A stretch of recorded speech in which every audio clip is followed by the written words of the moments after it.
पीठ थपथपा रही हो। धर्मपुर से भाजपा विधायक विनोद चमोली ने कहा कि वे स्मार्ट सिटी के काम से नाखुश हैं।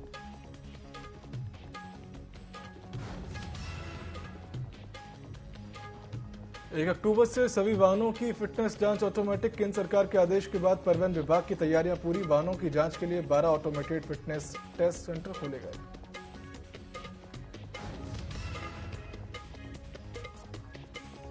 उत्तराखंड में मानसून सीजन से पहले आपदा प्रबंधन सभी विभागों के साथ समन्वय बनाकर कर रहे काम। किसी भी विपरीत परिस्थिति से निपटने के लिए विभाग हर स्तर से तैयारी में जुटी।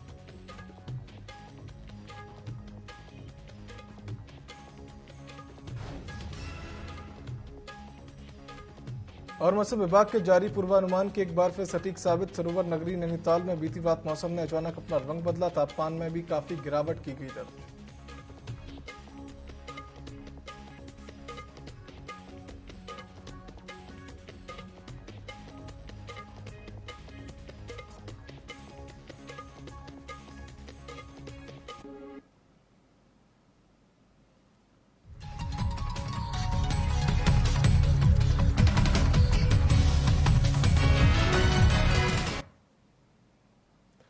नमस्कार, स्वागत है आप सभी का न्यूज अपडेट में। मैं हूं आपके साथ सिद्धांत त्रिपाठी। बढ़ते खबरों की ओर, जहां हरिद्वार में बीजेपी नेता आदित्य सैनी के खिलाफ हत्या और दुष्कर्म के मामले में पार्टी ने बड़ा एक्शन लिया है, जिसमें भाजपा नेता के प्राथमिक सदस्य के पद से निष्कासित करते हुए राज्य सरकार ने उन्हें पिछड़ा वर्ग आयोग के सदस्य पद से भी हटा दिया है।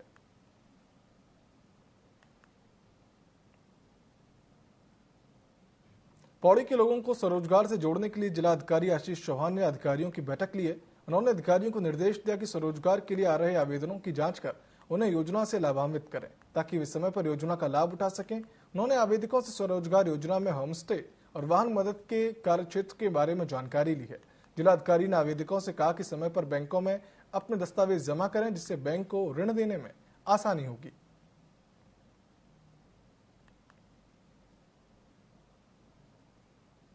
गैर वाहन और वाहन मद तथा दीनदयाल उपाध्याय होम स्टे दोनों स्कीम्स का रिव्यू किया गया था और एप्लीकेंट्स की एप्लीकेशंस की सैंक्शंस भी किया गया। दोनों सेगमेंट्स में 5-5 एप्लीकेशंस हमारी क्लियर हुई।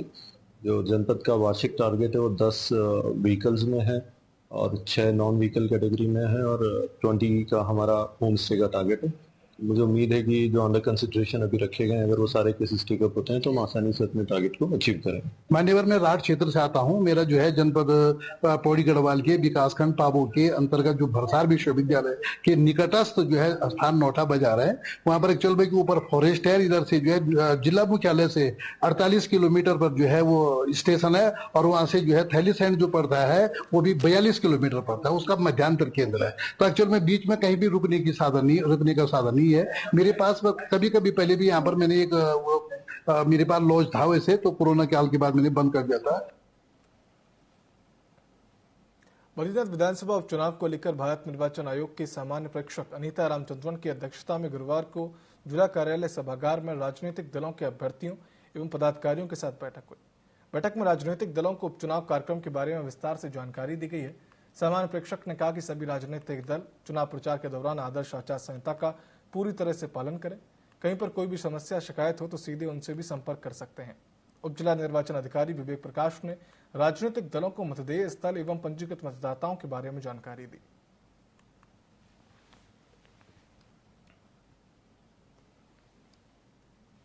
स्थायी राजधानी गैरसैंण की मांग एक बार फिर जोर पकड़ने लगी है। स्थायी राजधानी गैरसैंण संयुक्त संघर्ष समिति की जनसंपर्क यात्रा आज अल्मोड़ा पहुंची। उत्तराखंड परिवर्तन पार्टी के कार्यालय में आयोजित बैठक में वक्ताओं ने लोगों से गैरसैंण को पूर्णकालिक राजधानी बनाने के लिए एकजुटता व कार्यक्रम का समर्थन करने की अपील की। समिति के सदस्यों ने कहा कि गैरसैंण की आवाज को एकजुट करने के लिए 30 जून को अल्मोड़ा के चकुटिया में महापंचायत होगी, जिसमें आगामी कार्यक्रम की रूपरेखा तय की जाएगी। को स्थायी राजधानी जो उत्तराखंड की जनता मान चुकी थी उनके साथ धोखा किया, उत्तराखंड राज्य के उदाहरण के साथ धोखा किया, यहाँ के प्राकृतिक संसाधनों में लूट की, यहाँ पे बेरोजगारी, महंगाई और अन्याय, अत्याचार और जुल्म को आगे बढ़ाया। और इसलिए अगर उत्तराखंड राज्य की अवधारणा को साकार करना है तो हमको गैरसैंण को स्थायी राजधानी के लिए संघर्ष में उतरना होगा। और हम उत्तराखंड की जनता से कहते हैं कि एक राजनीतिक मुद्दा है और इसलिए तमाम जो शक्तियों को, जो राज्य विरोधी और या राज्य के प्राकृतिक संसाधनों के विरोधी हैं, यहाँ पर भूमाफियाओं के मददगार हैं, उनको लाने वाले हैं, उन सबके खिलाफ एकजुट होकर अपने राज्य की अस्मिता। ये कार्यक्रम हमारा चल रहा है जिसका मुख्य उद्देश्य फिलहाल जनसंपर्क है।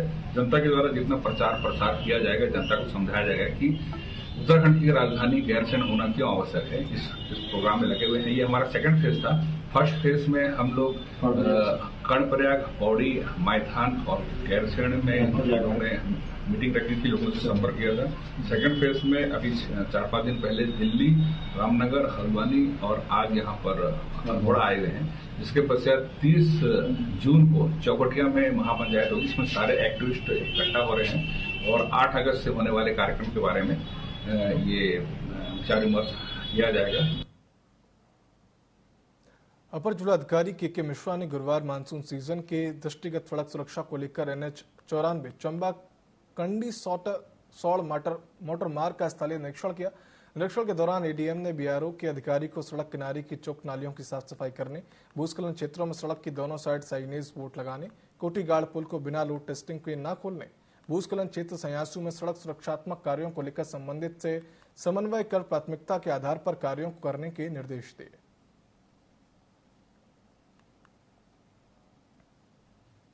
उत्तराखंड में मौसम विभाग का पूर्वानुमान एक बार फिर सटीक साबित हुआ। सरोवर नगरी नैनीताल में बुधवार रात से लगातार रुक रुक कर बारिश हो रही है। बारिश बाद शहर के तापमान में भी काफी गिरावट दर्ज की गई है। वहीं बारिश के चलते पर्यटक भीगने से बचने के लिए पेड़ों के नीचे खड़े नजर आए। नाले उफान में आ गए, जिससे नैनीताल की झील का जलस्तर भी यकीनन बढ़ेगा। इस बारिश ने पर्यटकों की कपकपी बढ़ा दी है। वहीं नैनीताल पहुंचे पर्यटक ठंड के मौसम का जमकर आनंद उठा रहे हैं।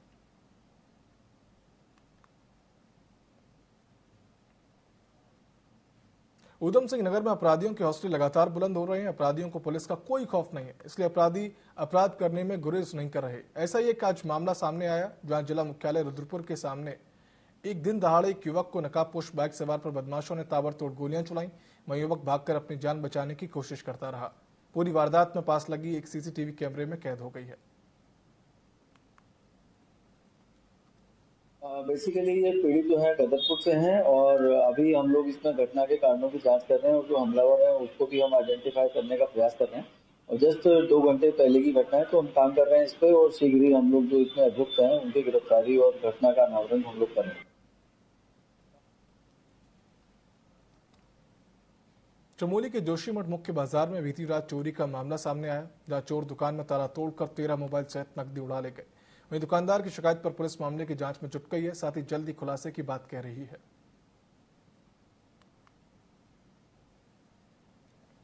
सरकार भले ही स्मार्ट सिटी के तहत हो रहे निर्माण कार्यों को लेकर अपनी पीठ थपथपा रही हो, धर्मपुर से भाजपा विधायक विनोद चमोली इससे नाखुश नजर आ रहे हैं।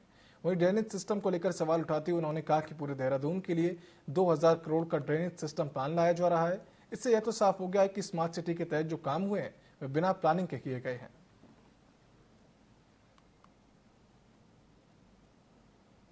देखिए, स्मार्ट सिटी को लेकर थोड़ा सा लोगों को भी अपना सोच स्पष्ट करना पड़ेगा।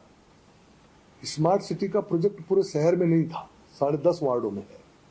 हाँ, कुछ पेन सिटी प्रोजेक्ट हमने लिए हैं, लेकिन उसमें पूरे शहर का ड्रेनेज नहीं है। कुछ चुनिंदा स्थान पर है जहाँ पर स्मार्ट सिटी को अपना काम करना था। हालांकि उनके काम से मैं संतुष्ट नहीं हूँ और समय समय पर हम लोगों ने अपनी बात कही है, लेकिन देहरादून का अगर ड्रेनेज ठीक करना है तो उसके लिए अभी हमारा अभियान चल रहा है। पूरे शहर में एक ड्रेनेज का हम लोग प्लान ला रहे हैं, जो लगभग 2000 करोड़ रुपए का वो प्लान है। उस पर इस समय एक्सरसाइज चल रही है, उसकी जोनिंग हो गई है। जोनिंग वाइज उसका पूरा ड्रेनेज प्लान तैयार हो रहा है। आने वाले समय में पूरे देहरादून का ड्रेनेज ठीक करने के लिए सरकार काम करने जा रही है। उसके लिए थोड़ा समय तो लगेगा, लेकिन आने वाले समय में इस सब समस्या से निजात मिल जाएगी, ऐसा मुझे लगता है। उत्तराखंड में मानसून सीजन से पहले आपदा प्रबंधन विभाग विपरीत परिस्थितियों से निपटने के लिए तैयारियों में जुटा हुआ है, जिसके चलते तमाम जगह जहां भूस्खलन और विपरीत परिस्थितियों की स्थिति बन सकती है उन्हें चिन्हित कर लिया गया है। साथ ही SDRF, NDRF और DDRF की टीमों को तैनात किया गया है ताकि प्रभावितों को जल्द से जल्द राहत दिलाई जा सके।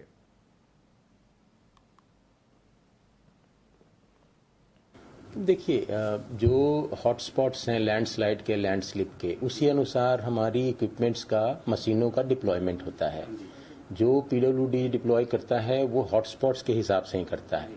इसके अलावा जो हमने मैन पावर डिप्लॉय किया है SDRF, NDRF, वो भी उसी हिसाब से किया गया है। कौन कौन क्रिटिकल है, कौन कौन सी जगह जहां संवेदनशील है, उसके हिसाब से डिप्लॉयमेंट होती है।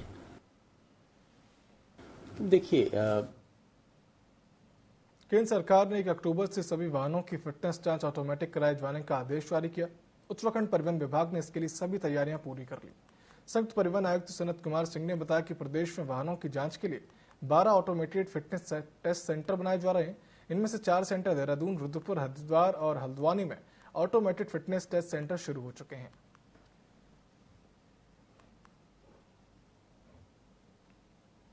फिटनेस देखिए, भारत सरकार की अधिसूचना के हिसाब से 1 अक्टूबर 2024 के बाद सारे वाहनों की फिटनेस या जो निजी वाहन होते हैं वो 15 साल बाद उनका जब रिन्यूअल होता है रजिस्ट्रेशन का, वो सारे उनकी जांच केवल ऑटोमेटेड ट्रैक से होगी। इसके लिए हम लोगों ने 4 निजी क्षेत्र में ऑलरेडी बना दिए हैं और संचालित हो रहे हैं वो। उसमें देहरादून में है, डोईवाला में, हरिद्वार में, रुद्रपुर और हल्द्वानी, ये 4 सेंटर संचालित हैं ऑलरेडी। इसके अलावा हमारे सेलाकुई और रुड़की में निर्माणाधीन है, निजी क्षेत्र में ही। ऋषिकेश और कोटद्वार में हमारे जो सरकारी भारत सरकार के सहयोग से बन रहे हैं, उनमें भी निर्माण कार्य पूरा हो चुका है। इक्विपमेंट्स लगने हैं, भारत सरकार के द्वारा लगवाए जाएंगे, तो उसका हम लोग प्रतीक्षा कर रहे हैं कि जैसे वो लग जाए तो उनका भी संचालन शुरू कर दिया जाए।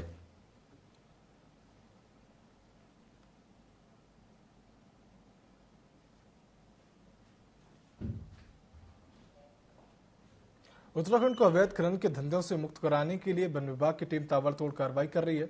मुख्य धामी के निर्देशों के बाद वन विभाग पूरी तरह से एक्शन मोड में है। वन विभाग खनन में लिप्त सभी खनन माफियाओं पर कार्रवाई करने में जुटा हुआ है। वन विभाग की टीम ने अब तक 5 स्टोन क्रशरों को सीज कर दिया। कोसी नदी में चल रहे अवैध खनन को रोकने के लिए नदी के चारों तरफ खाई खोद दी गई है। वन विभाग ने सख्त चेतावनी दी है कि अगर किसी ने इस खाई को पाटने की कोशिश की तो उसके खिलाफ मुकदमा पंजीकृत कराया जाएगा।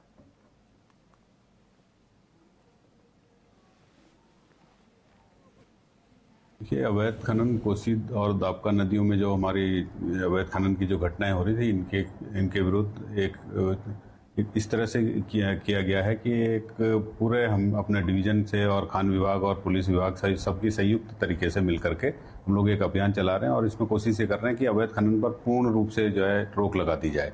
और इसी क्रम में हमारे द्वारा स्टोन क्रशरों पर कार्रवाई की गई है। जो जिनके द्वारा चोरी का माल खरीदा जा रहा है उनके ऊपर कार्रवाई करते हुए 5 स्टोन क्रशरों को फिलहाल सीज किया गया है और उनकी खरीद बिक्री पर प्रतिबंध लगा दिया गया है। सीएम पुष्कर सिंह धामी ने केंद्रीय विद्युत मंत्री मनोहर लाल खट्टर से मुलाकात की और उत्तराखंड के लिए केंद्रीय तापी संयंत्रों से 500 मेगावाट की विद्युत आपूर्ति आवंटित के लिए अनुरोध किया। साथ ही उन्होंने आवास और शहरी मामले और केंद्रीय मंत्री के दायित्व का कार्यभार ग्रहण करने को लेकर उन्हें बधाई दी है।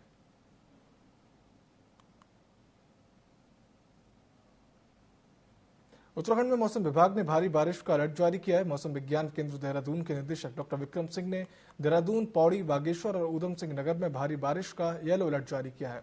उन्होंने बताया कि 3 जुलाई तक भारी बारिश की संभावना है।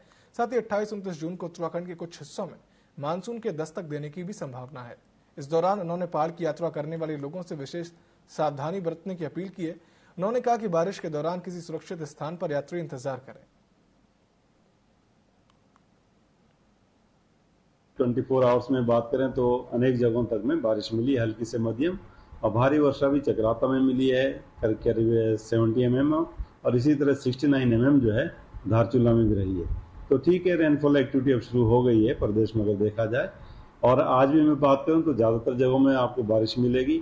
जहाँ तक भारी वर्षा की बात है तो उसमें चाहे देहरादून है, इसी तरह जो है नैनीताल है, और अंदर के डिस्ट्रिक्ट में बात करें तो पिथौरागढ़ और बागेश्वर, तो इनमें रखा गया कि एका दुक्का जगहों में भारी वर्षा मिलेगी। और जो हल्की से मध्यम बारिश है वो तो ज्यादातर जगहों में देखने को मिलेगी। देहरादून के पटेल नगर थाना क्षेत्र से कूड़े के ढेर से 3 शव मिलने के मामले में पुलिस ने खुलासा किया है। जिसमें पुलिस ने खुलासा करते हुए बताया कि मृतका का आरोपी से प्रेम प्रसंग था। आरोपी पहले से ही शादीशुदा था। वहीं महिला आरोपी पर शादी का दबाव बना रही थी, जिसके बाद आरोपी ने महिला और उसके 2 बच्चों को मौत के घाट उतार दिया। फिलहाल पुलिस ने आरोपी को गिरफ्तार कर लिया है। जो इसमें अभियुक्त है हसीन, वह खुद शादीशुदा है और साथ ही साथ उसके इतनी सैलरी उसको नहीं मिलती है कि वह 2 परिवारों को पाल सके। और बीच बीच में जब बच्चा होने के बाद खर्चे की डिमांड की गई और जो मृतका द्वारा खुद आकर यहाँ पर कहा गया कि वो कमरे में या इसके लिए कमरा ले यहाँ पर, जिससे वो रहे यहाँ पर, और इससे वो परेशान हो गया था और उसको लग रहा था कि अब इससे बचने का कोई रास्ता नहीं है और ये उसके परिजनों को भी पता चल जाएगा और इन लोगों को नहीं पाल सकता है, तो उसके द्वारा ये घटनाक्रम को अंजाम दिया गया। ड्रेनेज सिस्टम दुरुस्त करने के अल्मोड़ा नगर में बनाए जा रहे 39 नालों का काम अधूरा लटका है। मानसून और बरसाती सीजन की शुरुआत में अधूरे नालों का निर्माण लोगों की परेशानी का कारण बन सकते हैं। करीब 18 करोड़ रुपए की लागत से बनाए जा रहे नालों का 20 से 25% का निर्माण हो पाया है। बरसाती सीजन शुरू हो चुका है, लेकिन आपदा जोन 4 और 5 में शामिल अल्मोड़ा में नालों का निर्माण कार्य पूरा नहीं होने से खतरा बना हुआ है। ड्रेनेज सिस्टम दुरुस्त करने के लिए अल्मोड़ा नगर में बनाए जा रहे 39 नालों का काम अधूरा लटका हुआ है। इसमें बरसाती सीजन जैसे स्टार्ट होने वाला है, तो इसमें प्रशासन ने अतिशीघ्र इस कार्य को जो है करवाना चाहिए ताकि नुकसान ना हो, जनहानि ना हो और लोगों को परेशानी ना हो। तो अतिशीघ्र जो है प्रशासन से हम यही निवेदन करते हैं कि इसमें जो है कार्यवाही अतिशीघ्र करें। क्या स्थिति बनी हुई है अभी स्थिति तो सब अधूरे पड़े हैं, हर कार्य जो नाले जहाँ जहाँ बने हैं अधूरे पड़े हैं। देखिए, आप जैसे आपको मालूम है कि बरसात का सीजन शुरू हो गया है, मानसून आज से ही आ गया है।